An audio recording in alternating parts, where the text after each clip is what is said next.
ஓம் மகா கணபதியே நமக. குரு வாழ்க, குருவே சரணம்.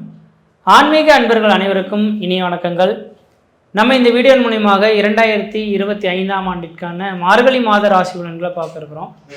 குறிப்பாக இந்த வீடியோவானது பார்த்தோம் அப்படின்னாக்கா விருச்சக ராசி அன்பர்களுக்கான வீடியோ. இந்த விருச்சக ராசி அன்பர்களுக்கு இந்த மார்கழி மாத கிரகங்களை ஆராயும் போது உங்களுடைய ராசிநாதன் சொல்லக்கூடிய கிரகம் ராசிக்கு 2ஆம் இடமான தனஸ்தானத்தில் சூரியன், புதன், செவ்வாய், சுக்கிரன் இந்த 4 கிரக தொடர்புகளோட இந்த மாதம் உதயமாக போகுதுங்க. அந்த 4 கிரக தொடர்புகளுக்கும் குரு பார்வை கிடைக்க போகுது. இந்த 2 விஷயத்தையுமே நம்ம சிந்தித்து பார்க்கும் போது இந்த மாத காலகட்டத்தில் மிகப்பெரிய ஒரு மாற்றத்தை சந்திக்கக்கூடிய ஒரு ராசிக்காரர்கள் வரிசையில் இந்த விருச்சக ராசிக்காரர்கள் சொல்லலாம். ஏன் என்ன காரணம் அப்படின்னு கேட்டிங்கனாக்கா, இந்த உங்களுடைய ராசிக்கு முதல் தரமான யோகாதிபதினு சொல்லக்கூடிய கிரகம் குரு பகவான். அப்போ இந்த குரு பகவான் தனக்கு 8ஆம் இடத்தில் மறைந்து நின்றிருக்கிறார். அப்போ இந்த 8ஆம் இடத்தில் மறைந்திருந்தாலும் அவர் தனஸ்தானம் சொல்லக்கூடிய 2ஆம் இடமான குடும்பஸ்தானத்தை பார்த்துட்டு இருக்கார். குடும்பஸ்தானத்தில் உள்ள கிரகங்களை சமசப்தமாக பார்த்துட்டு இருக்கார். கடந்த ஒரு 6-7 மாத காலமாகவே இந்த விருச்சிக ராசிக்காரர்களுக்கு பண வருவாய் இல்லை அப்படின்றதான் சொல்லணும். பொருளாதார தடைகள், குடும்பத்தில் பிரச்சனை, பிரிவுகள், இதை மாதிரியான ஒரு கஷ்டங்களை சந்திச்சுட்டு இருக்கிறத பார்க்க முடியும். ஆனால் இந்த மாத காலகட்டத்தில் பார்த்தோன்னா அதுக்கு விடிவெள்ளியாக 4 கிரகங்களும் தனஸ்தானத்தில் உட்கார்ந்துருக்கிறது மிகப்பெரிய ஒரு அதிர்ஷ்டம். அந்த அமைப்புகள் மட்டும் இல்லாமல் குருவின் பார்வை பெறுறது அதே வித அதிர்ஷ்டம் அப்படின்றதுங்க. அப்போ தனாதிபதினு சொல்லக்கூடிய கிரகம் தனஸ்தானத்தை பார்த்தால் தன பிரச்சனைகளுக்கு ஒரு முற்றுப்புள்ளி வைக்கக்கூடிய காலகட்டம் உருவாகும். அந்த தனஸ்தானத்தில் எத்தனை கிரகங்கள் இருக்கோ அத்தனை கிரகங்களும் அது வலிமை பொருந்திய கிரகங்களாக மாறும். அதனால் ஆதாயத்தை பெறக்கூடிய ஒரு காலகட்டங்கள் உருவாகுன்றீங்க. அப்போ தன்னோட ராசிநாதன் சொல்லக்கூடிய கிரகம் ராசிக்கு 2ஆம் இடம் தனஸ்தானத்தில் இருந்தால் உங்களோட எண்ணங்கள் பொருளாதாரத்தை தேடக்கூடிய ஒரு எண்ணத்திலே இருக்கும். அதனால் பொருளாதார அபிவிருத்திகள் பெறக்கூடிய ஒரு மாதமாக இந்த நேரம் உதயமாயிடுங்க. அடுத்தது இந்த சுக்கிர பகவான் சொல்லக்கூடிய கிரகமானது தனஸ்தானத்தில் உட்கார்ந்துருக்கனால உங்களோட ராசிக்கு 7ஆம் அதிபதி 12ஆம் அதிபதியாக வர்றதுனால 7ஆம் இடம் என்பது கலஸ்திரஸ்தானம், திருமணஸ்தானம், சமுதாயத்தை குறிக்கக்கூடிய இடம் அப்படின்றனால வெகு நாட்களாக திருமணம் நிச்சயிக்கப்படாத ஒரு நபர்களுக்கு இந்த நேரத்தில் திருமணம் நிச்சயிக்கப்படக்கூடிய அமைப்புகள், திருமணம் நல்ல வரன்களை பார்த்து முடிவெடுக்கக்கூடிய காலகட்டங்களும் இந்த மாதம் முடிஞ்ச உடனே அடுத்த மாதத்திலே நிச்சயிக்கப்பட்டு திருமணம் பண்ணக்கூடிய ஒரு காலகட்டமும் உதயமாயிடும். அதே போல் 12ஆம் அதிபதியாக இந்த சுக்கிர பகவான் வரதுனால 12ஆம் இடமானது அந்நிய தேசம், அந்நிய பயணம், அயல்நாட்டை குறிக்கக்கூடிய அமைப்புகள் இருக்கனால இந்த மாத காலகட்டத்தில் ஊரை விட்டு வெளியூர், வெளிமாநிலம், வெளிநாடு தொடர்பு பெற்று அதன் மூலயமா ஆதாயத்தை பெறுவதற்கு ஒரு காலகட்டமாக இந்த நேரம் உதயமாகுது. அதனால் வெளிநாடு உத்தியோகத்துக்காக எதிர்பார்த்திருக்கக்கூடிய நபர்களுக்கு இந்த மாதம் வெளிநாட்டு உத்தியோகம் உங்களோட வீட்டின் வாயில் கதையை தட்டக்கூடிய ஒரு காலகட்டமாக உதயமாகுதுங்க. அடுத்தது பார்த்தோம் அப்படின்னாக்கா உங்களுக்கு அஷ்டமாதிபதினு சொல்லக்கூடிய இந்த புதன் பகவான் தனக்கு 2ஆம் இடத்துலேருந்து அஷ்டமஸ்தானத்தை பார்க்கறதுனால அஷ்டமஸ்தானத்தில் குரு பகவான் இருக்கிறதுனால உங்களோட உடலில் தேக ஆரோக்கியம் புத்துணர்வு பெற போகுதுன்றீங்க. அஷ்டமஸ்தானாதிபதி அஷ்டமஸ்தானத்தை பார்த்தால் ஆயுள் தீர்க்கம் அப்படின்றீங்க. ஒருவேளை விருச்சிகராசி என்பவர்கள் 60 வயதுக்கு மேற்பட்ட நபர்கள் யாராவது மூட்டு வலி, முழங்கால் வலி, உடல் ரீதியான பாதிப்பு, மன ரீதியான குறைபாடுன்ற மாதிரி மருத்துவ செலவுகளை நாடிட்டு இருந்தால் இந்த மாதத்தில் மருத்துவத்திலிருந்து விடுவிக்கக்கூடிய ஒரு காலகட்டமாக உதயமாயிடும். அடுத்தது இதே புதன் பகவான் லாபாதிபதியாக இருக்கிறனால லாபாதிபதி தனஸ்தானத்தில் உட்கார்ந்துருந்தால் என்னைக்கோ உழைச்சிருப்பீங்க, என்னைக்கோ ஒரு வேலை செய்திருப்பீங்க, அதுக்கான வருமானங்கள் இந்த மாதத்தில் உங்களுக்கு கிடைக்கும்.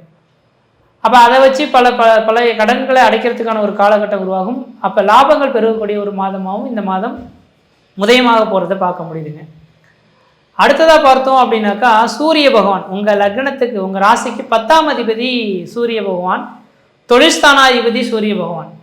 அப்போ இந்த தொழில்ஸ்தானாதிபதினு சொல்லக்கூடிய கிரகம் தன் குடும்பஸ்தானத்திலிருந்து குருவால் பார்க்கப்படுறதுனால தொழில் வளர்ச்சி, பொருளாதார அபிவிருத்திகள், குடும்ப மேன்மை உயர்வு அடையக்கூடிய காலகட்டம் உருவாதுங்க. முக்கியமாக வேலை இல்லையேன்னு காத்துட்டு இருந்தவங்களுக்கு நிரந்தரமான ஒரு வேலை வாய்ப்பு பெறக்கூடிய காலகட்டங்களும் அந்த வேலையை நினச்சி நீங்கள் மிகப்பெரிய மன சந்தோஷம், மன தைரியத்தை ஏற்படுத்தக்கூடிய ஒரு காலகட்டங்களாகவும் இந்த நேரம் உதயமாகுதுங்க. அதே நேரத்தில் சூரியன் செவ்வாய் இணைவு உங்கள் ராசிக்கு 2ஆம் இடத்துல இருக்கனால பேச்சில் கொஞ்சம் நாவடக்கத்தை மட்டும் மெயின்டைன் பண்ணுங்கள். கொஞ்சம் கோவப்பட்டு பேசக்கூடிய ஒரு நேர காலகட்டமும் இந்த நேரம் உதயமாயிடும். அந்த கோபத்தினால் ஒரு சில விஷயங்களை நீங்கள் இழக்கக்கூடிய வாய்ப்புகளும் உருவாயிடும். அதனால் இந்த மாதத்தில் கோபத்தை குறைத்து கொள்ளுங்கள். இந்த கோபத்தை குறைக்கிறதுக்கு வாய்ப்புகள் கிடைச்சதுன்னா செவ்வாய்க்கிழமை தோறும் முருகப்பெருமான் வழிபாடு செய்கிறது இந்த மாதத்தில் மிகப்பெரிய ஒரு வளர்ச்சிகளை ஏற்படுத்தி தரும்னு சொல்லலாம். அதே வேளையில் 8ஆம் இடத்துல இந்த குரு பகவான் இருக்கிறனால கெட்டவன் கெட்டிடும் ராஜ்யங்கள் திடீர் அதிர்ஷ்டங்கள், திடீர் பணவரவுகளும் இந்த நேரத்தில் ஏற்படுறதுக்கான வாய்ப்பு உண்டு. அதை செவ்வனே சரியாக பயன்படுத்திக்கிறது உங்களோட அறிவின் திறமை அப்படின்ட்டு சொல்லலாம். 5ஆம் இடத்துல சனி பகவான் இருக்கனால பூர்வ புண்ணிய சொத்து சவத்தில் இருக்கக்கூடிய பிரச்சனைகளுக்கு ஒரு முற்றுப்புள்ளி வைக்கக்கூடிய ஒரு மாதமாகவும் இருந்துகிட்ருக்கு. அந்த பிரச்சனைகளை இந்த நேரத்தில் தீர்வு ஏற்படுத்துறதுக்கும் ஒரு நல்ல காலகட்டமாக இருக்குது. அதனால் இந்த மாதத்து காலகட்டத்தில் முருகப்பெருமான வழிபாடு செய்கிறது மிகப்பெரிய ஒரு மாற்றத்தை ஏற்படுத்தி தரும். மன நிம்மதியும் மன சந்தோஷத்தையும் ஏற்படுத்தி தரும்ன்ற விதிங்க. மற்ற விதத்தில் இந்த தோஷங்கள் பாதிப்பு கிடையாது. சீரும் சிறப்புமாக இருப்பீங்க, நலமாக இருப்பீங்க. நன்றி, வணக்கம். பொதுவாகவே உங்களுடைய ராசியாதிபதி செவ்வாய், மங்களக்காரகன் செவ்வாய் தான் உங்கள் ராசிக்கு அதிபதி. 247 டிகிரியில், அதாவது தனுசு ராசியில் மூலம் நட்சத்திரம் 2ஆம் பாதத்தில் கேதுவுடைய சாரம் வாங்கி இப்ப தனுசு ராசியில உட்கார்ந்துருக்கிறாரு உங்க ராசியாதிபதி செவ்வாய். எப்படிங்க உட்கார்ந்துருக்கிறாருன்னு பார்த்தா அற்புதமா உட்கார்ந்துருக்கிறார். என்னங்க சொல்றீங்க அப்படி கேட்டீங்கன்னா, அதாவது ஒரு வீட்டுல குரு வீட்டுல போய் செவ்வாய் உட்கார்ந்தாலோ, செவ்வாய் வீட்டுல போய் குரு உட்கார்ந்தாலோ, இவங்க 2 பேர்த்துக்குள்ளார ஒரு வீட்டுல உட்கார்ந்தாலோ, அதாவது இவங்க 2 பேர்த்துக்குள்ளார ஒரு தொடர்பு கண்டாலோ, பார்வைப்பட்டாலோ நாம் என்ன சொல்றோம்? குரு மங்கள் யோகம். அப்ப குரு வீட்டுல போய் இப்ப செவ்வாய், உங்க ராசியாதிபதி செவ்வாய் போய் உட்கார்ந்துருக்கிறாரு இல்லையா? அப்ப குரு கூட போய் செவ்வாய் உட்காரும் போது குரு மங்கல்ய யோகம், அந்த பார்வை அந்த இடத்துல ஏற்படுது. அப்ப அந்த பார்வை ஏற்படக்கூடிய காலத்துல பாத்தீங்கன்னா ஒரு அற்புதமான வாய்ப்பு. இந்த மார்கழி மாதம் முழுவதுமே, அதாவது உங்களுடைய ராசியாதிபதி செவ்வாய் குரு வீட்டில் தான் தனுசு ராசியில தான் இருப்பார். இதுவே உங்களுக்கு ஒரு அற்புதமான ஒரு வாய்ப்பு. குரு மங்கள் யோகம் ஏற்படக்கூடிய தருணத்துல நிறைய பேருக்கு பாருங்க, அதாவதுன்றது நல்ல அறிவு இருக்கும், நல்லவுடைய அதாவதுன்றது டேலண்ட் இருக்கும், படிச்சிருப்பாங்க, அழகா இருப்பாங்க, புத்திசாலித்தனமா இருப்பாங்க. ஆனா திருமணம் தாமதமாகும். அதே ஒரு சிலர்லாம் பார்ப்பாங்க, எல்லாம் இருக்கும் ஆனா அவங்களுக்கு நல்ல வேலை இருக்காது. ஒரு சிலருக்கு பாருங்க, என்னதான் முயற்சி எடுத்தாலும் நம்ம எடுக்கிற முயற்சி எல்லாமே தடையா இருக்கும். இந்த மாதிரி இருக்கக்கூடிய விருச்சிக ராசிக்காரங்களுக்கு எல்லாமே இந்த மாசம் சூப்பரா வேலை செய்யும். எது நமக்கு தடையா இருந்ததோ அந்த தடைகள் விலகி சுப காரியங்கள் நடக்கிறதுக்கு வாய்ப்பு இருக்குது. ஏன்னா இந்த 25 அவ்வளவு போராட்டம், கொஞ்சம் நெஞ்சமெல்லாம் கிடையாது. 25 எல்லாம் பாத்தீங்கன்னா இந்த 2025 தொழில் முடக்கம், தொழில் கஷ்டம், வேலை செய்யற இடத்துல பிரச்சனை, அலுவலகத்தை சார்ந்த பிரச்சனை, பேங்க் சார்ந்த பிரச்சனை, அதை விட பார்த்துட்டோன்னா நிம்மதி இல்லாத வாழ்க்கை, மற்றவங்களுக்கு காசு பணம் வாங்கி கொடுத்துட்டு திருப்பி கட்ட முடியாத நிலைமையில நாம கட்டுற மாதிரி ஒரு சூழ்நிலை, கணவன் மனைவிக்குள்ளார ஒரு அண்டர்ஸ்டாண்டிங் இல்லை, அப்பா அம்மாவுக்குள்ளார பார்த்தா ஒரு ஒற்றுமை இல்லை. மொத்தத்துல நம்மளோட குடும்பத்துல இந்த 2025 ஏகப்பட்ட கஷ்டங்கள் எல்லாம் அனுபவிச்சு போதுண்டா சாமி, இந்த 26லயாவது நம்ம நல்லா இருப்போமா, அந்த எதிர்பார்ப்பா இருக்கக்கூடிய விருச்சக ராசிக்காரங்களுக்கு நான் சொல்ற முதல் வார்த்தை அற்புதமா இருக்க போகுது. அதுக்கு முதல் ஆதாயம் என்னன்னா, ஆதாரம் என்னன்னு பார்த்தா, உங்களுடைய ராசியாதிபதி செவ்வாய் குரு வீட்டுல உட்கார்ந்து குருமங்கல யோகம் ஏற்படுத்தியிருக்கக்கூடிய காலத்துல நீங்க தொட்டதை தொடங்க போகுது, வச்சது விளங்க போகுது, எதிர்பார்த்தது நடக்க போகுது. 2வது பார்த்துட்டீங்கன்னா, சிம்ம ராசிக்கு அதிபதி சூரியன் ராஜான்னு சொல்றோம், குரு ராஜான்னு சொல்றோம். 2 கிரகங்கள், அதாவது 2 ராஜாக்கள் ஒன்னா சேரக்கூடிய ஒரு வாய்ப்பு இந்த மாதம் தான். இந்த மார்கழி மாசம்தான் தனுசு ராசியிலவே குரு, அதாவது சூரியன் உட்காருவார். அப்ப இந்த 2 ராஜ கிரகங்களும் ஒன்னா சேரக்கூடிய ஒரு தருணம் இருக்கு பாத்தீங்களா? நிச்சயமா சூப்பரா இருக்கு. குறிப்பா இந்த மாதிரி வேலையில அரசியல் இருக்கிறவங்க, மேல் பதவியில் இருக்கிறவங்க, சொந்த பிசினஸ் பண்றவங்க, பொதுவா இந்த உணவுக்கு சம்பந்தப்பட்ட துறையில வேலை செய்யறவங்களுக்கு எல்லாமே நல்ல உயர்வு கிடைக்கும். குருவா இருந்து மற்றவங்களுக்கு சொல்லி கொடுத்துட்டு இருக்கிறீங்க பாத்தீங்களா, அவங்களுக்கெல்லாம் சூப்பரா இருக்கும். ஏன்னா குரு சூரியன் எல்லாம் மேல் பதவி. பொதுவாக மேல் பதவின்னா அரசாங்க வேலை, அதாவது நான் சொல்ற மாதிரி அரசியல், டாக்டர், மருத்துவத்துறை, அதே மாதிரி பார்த்தீங்க அப்படின்னா இன்னைக்கு காவல், கப்பல் படை, இந்த மாதிரி மேல் பதவியில் இருக்கிறவங்களுக்கு எல்லாமே இது எல்லாமே ஒரு அற்புதமான ஒரு மாசமா இந்த மாசம் இருக்க போகுது. சரிங்களா? அப்ப பொதுவா பார்த்துட்டீங்கன்னா முதல்ல குருமங்கள யோகம் ஏற்பட்டிருக்குது. 2வது 2 ராஜகிரகங்களும் ஒன்னா இருக்கிறாங்க. இதுவே உங்களுக்கு ரொம்ப முக்கியமான விஷயம் தான். அடுத்தது பார்த்துட்டீங்கன்னா 5ஆம் தேதி அன்னைக்கு சுக்கிரன் என்ன பண்றாருன்னா, உங்க வீட்டில் இருக்கக்கூடிய சுக்கிரன் வெறும் 5 தேதிக்கு மட்டும்தான் உங்க வீட்டில் இருப்பார். அப்போ 5 தேதிக்கு மேலே பார்த்துட்டீங்க அப்படின்னா உங்களுக்கு வந்து கரெக்டாக விருச்சிகத்தில் இருக்கக்கூடிய சுக்கிர பகவான் தனுசு ராசிக்கே போயிடுவார். அப்படி போயிட்டாருன்னு வச்சுக்கோங்களேன். அப்போ அதனுடைய சூரியனும் செவ்வாயும் சுக்கிரனும் இந்த 3 கிரகம் போய் உங்களுக்கு வந்து தனஸ்தானத்துல போய் சேரும் போது இந்த பொண்ணும் பொருட்கள் வீட்டுக்கு வரக்கூடிய இந்த பிராப்தம் இந்த மாதிரி நேரத்தில் தான் கிடைக்கும். ஏசி வாங்குறது, அதாவது வீட்டுக்கு தேவையான இந்த ஆடம்பர பொருட்கள், அத்தியாவசிய பொருட்கள் வாங்குறது, அதாவது ஒரு காரியம் நம்ம ஒரு பொருள் வாங்கணும் நினைச்சு வாங்க முடியாமல் தடையானவங்களுக்கு இதெல்லாம் கண்டிப்பாக ஒரு நல்ல வாய்ப்பாக கிடைக்கும். நம்ம ஆபீஸ் ஒன்று எடுக்கிறது, அதை ஆல்ட்ரேஷன் பண்றது, புதுப்பிக்கிறது, ஒரு தொழில் இருக்க இன்னொரு தொழில் ஆரம்பிக்கிறது, இந்த மாதிரி நேரத்துல தான் நடக்கும். அதே மாதிரி அந்த குரு வீட்டில் போய் சுக்கிரன் இணையும் போது இந்த கணவன் மனைவி 2 பேரும் ஒரே ஃபீல்டில் இருந்தாலோ, இல்லை கணவன் தொழிலுக்கு மனைவி சப்போர்ட்டா இருக்கிறதோ, இல்லை மனைவி தொழிலுக்கு கணவன் சப்போர்ட்டா இருக்கிறதோ, இல்லை இந்த மாதிரி தொழில் சார்ந்த ஒன்றா இருக்கிறவங்களுக்கு எல்லாம் பாருங்க, இது அற்புதமா மாசமா இந்த மாசம் அமைய போகுது. சரிங்களா?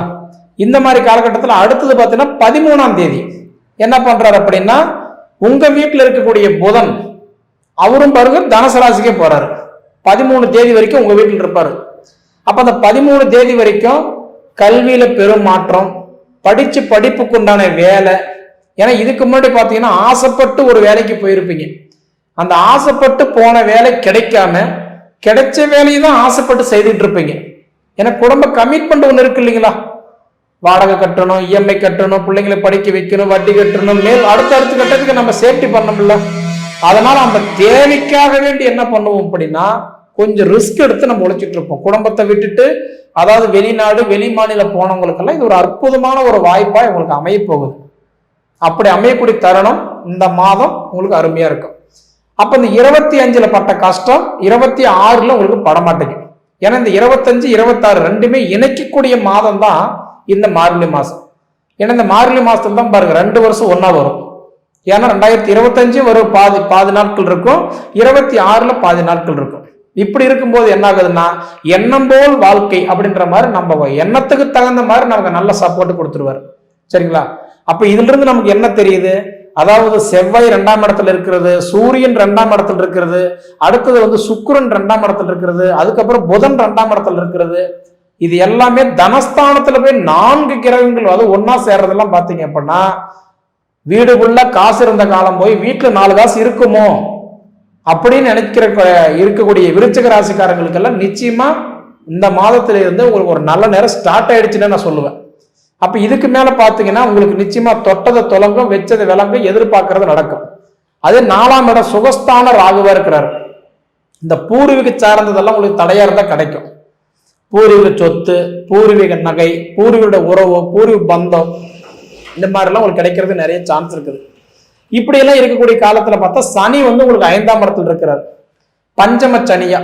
அப்ப சனி பகவான் கூட உங்களுக்கு யாருக்கு சப்போர்ட் பண்றாரு, உங்களுக்கு புத்திர பாக்கியத்துக்கு சப்போர்ட் பண்றாரு. அப்ப புத்திர தடைகள் கூட கண்டிப்பா விலகிறதுக்கு ஒரு வாய்ப்புகள் உண்டு. அப்ப உங்க ஜாதகம் 5ஆம் பாவகம் மட்டும் நல்லா இருக்குதுன்னு பாத்துக்கோங்க. சரிங்களா? அப்ப இது தவிர குரு வந்து 8ல இருக்கிறார். அப்ப 8லயும் கெட்டிடும் ராஜயோகம்டா. அப்ப 8ஆம் இடத்துல உட்காந்துக்கிறவங்க வேலை செய்யாது, உண்மைதான். ஆனா அந்த குரு இயல்பு நிலையில இருந்தா மட்டும்தான் வேலை செய்யாது. ஆனா இப்ப குரு வந்து வக்ரத்தில் இருக்கிறார். அப்ப இயல்புக்கு மாறாக தான் ஒரு வேலை செய்வார். அப்ப நான் சொல்றதெல்லாம் நீங்க அப்படியே கால்குலேஷன் பண்ணி பாத்தீங்கன்னா உங்களுக்கு இந்த மாதம் நல்லாதான் இருக்குது. எது எப்படியோ 25ல யாகப்பட்ட போராட்டத்தை சந்திச்சு வந்தா போதுண்டா சாமி நினைச்ச உங்களுக்கு உங்களுடைய வாழ்க்கையில பெரும் வளர்ச்சி, பெரும் மாற்றம் கண்டிப்பா உண்டு. நீங்க வளர்றதுக்கு ஒரு 50% இருந்தாலும் உங்களால மற்றவங்க வளர்றதுக்கு 80% உங்களுக்கு சப்போர்ட் பண்ணுவீங்க. ஏன்னா உங்களுடைய மைண்ட் எல்லாம் எப்படின்னா நாம கெட்டா கூட அவங்க நல்லா இருக்கட்டும். இன்னை வரைக்கும் குடும்பத்துக்காக வேண்டிய ஓடி ஓடி உழைச்ச ராசி எனக்கு தெரிஞ்சு விருச்சிக ராசி. இதெல்லாமே முடிஞ்சு போச்சு. 25ல கஷ்டப்பட்டுட்டீங்க, 26 நீங்க நல்லா இருக்க போறீங்க. மொத்தத்துல உங்களுக்கு இந்த கிரகங்கள் எல்லாமே உங்களுக்கு ஃபேவரா இருக்கிறதுனால நல்லதே நடக்கும். சுப காரியம் எல்லாம் உங்க வீட்டுக்கு கண்டிப்பா தேடி வரும். முடிஞ்ச வரைக்கும் நீங்க பண்ணக்கூடிய ஒரே ஒரு விஷயம் என்னன்னா உங்களுடைய ஜாதகம் மட்டும் முதல்ல இந்த வருஷம் நல்லா இருக்குதா. ஏன்னா 25ல தான் அவ்வளவு போராட்டம் பட்டுட்டோம். 25லயாவது என்ன தவறு இருக்குது அதை நீங்க சரி பண்ணிக்கிட்டீங்கன்னா நிச்சயமா உங்களோட வாழ்க்கை அடுத்தடுத்த கட்டத்துக்கு அப்டேட் ஆகி போயிட்டே இருக்கலாம். சரிங்களா? மிகவும் வியக்கத்தக்க ராசி, வியக்கத்தக்க ராசி விருச்சிக ராசி. வியப்புடன் பார்க்கக்கூடிய ராசி விருச்சிக ராசி. மிக வினோதமான ராசி விருச்சிக ராசி. வில்லங்க பிடிச்ச ராசி விருச்சிக ராசி. ஏன் இதெல்லாம் சொல்றோம்னா, இந்த 4 ஆப்ஷன் சொன்ன பார்த்தீங்களா, அந்த 4 பாயிண்ட்டுக்குமே பெரிய பெரிய தலைவர்கள்லாம் இருக்காங்க. பிரம்மாண்டமான ராசி விருச்சிக ராசி. ஆராய்ச்சிக்குரியது விருச்சிக ராசி. பிடிவாதத்துக்குரியது விருச்சிக ராசி. வேகத்துக்கு கோபத்துக்கு உரியது விருச்சிக ராசி.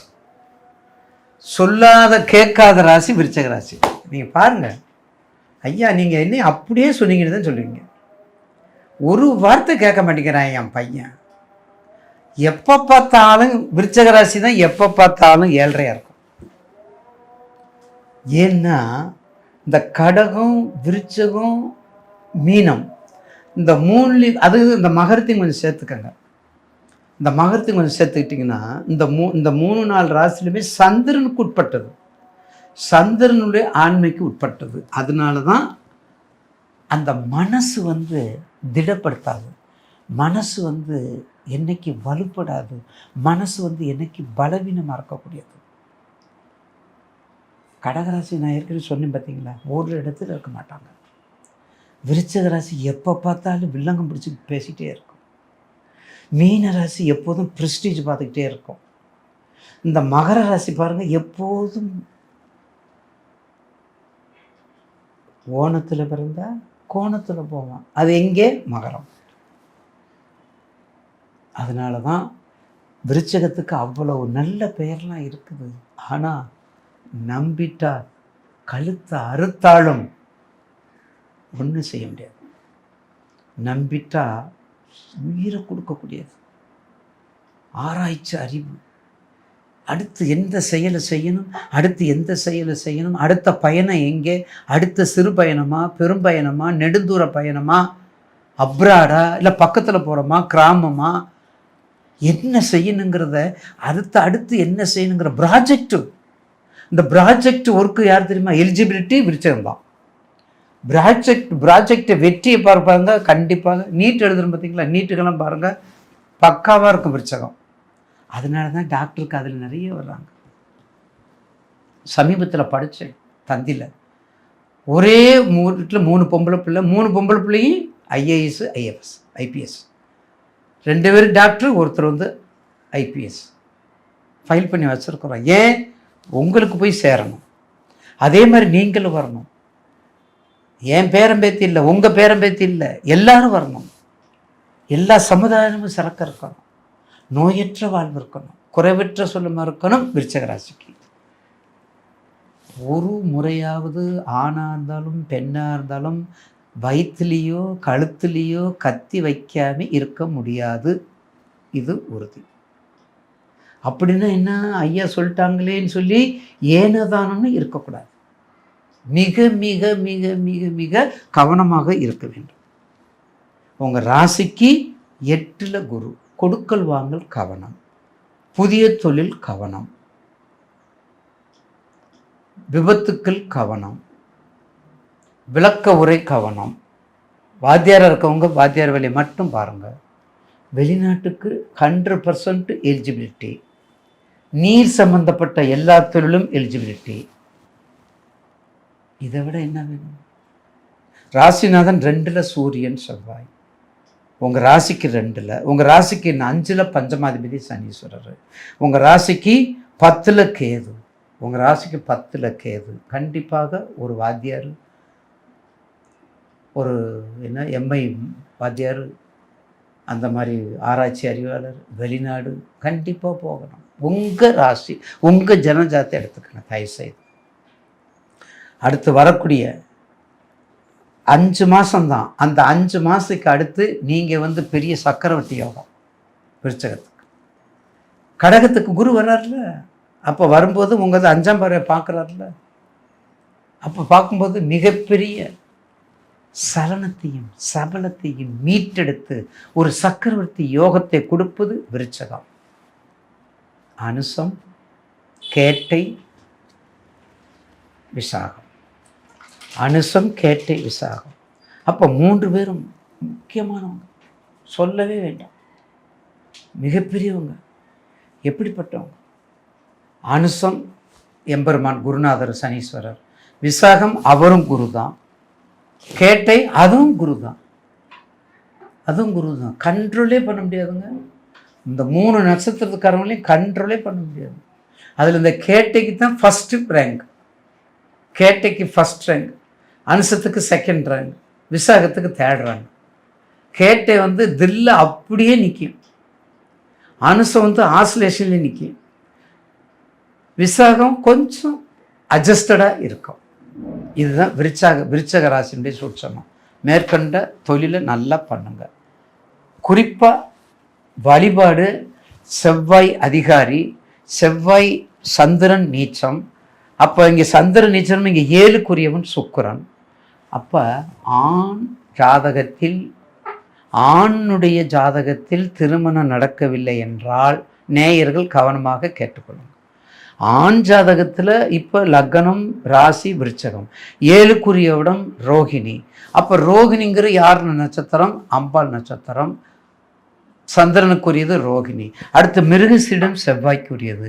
அடுத்தது கிருத்திகை, முருகனுக்கும் சொல்லலாம், சிவபெருமானுக்கும் சொல்லலாம். இப்போ அந்த 3 பேர் எந்தெந்த ரூபத்தில் இருக்காங்க, என்னென்ன வாகனத்தில் வர்றாங்க அப்படிங்கிறத பாருங்க. மிருகசீர்ஷம் முருகன் மயில் வாகனம். அப்போ மயிலுக்கு பிரதானமாக இருக்கக்கூடியது கழுகாசலமூர்த்தி. கழுகாசலமூர்த்தி ரொம்ப முக்கியமானது. திருக்கழுக்குன்றம் இப்படி சாமியில் வழிபாடு பண்ணாங்க. அதுக்கடுத்தது கிருத்திகை. அப்போ கிருத்திகைக்கு அப்பாற்பட்ட இடம் வந்து எது? கிருத்திகை நட்சத்திரத்துக்கு 6 பெண்கள். திருவண்ணாமலை சொல்லலாம், திருமுருகன் பூண்டியை சொல்லலாம். திருமுருகன் பூண்டி யாருக்குமே தெரியாது, உங்களுக்கு எல்லாம் சிறுவாபுரி தான் தெரியும், திருமுருகன் பூண்டி தெரியாது.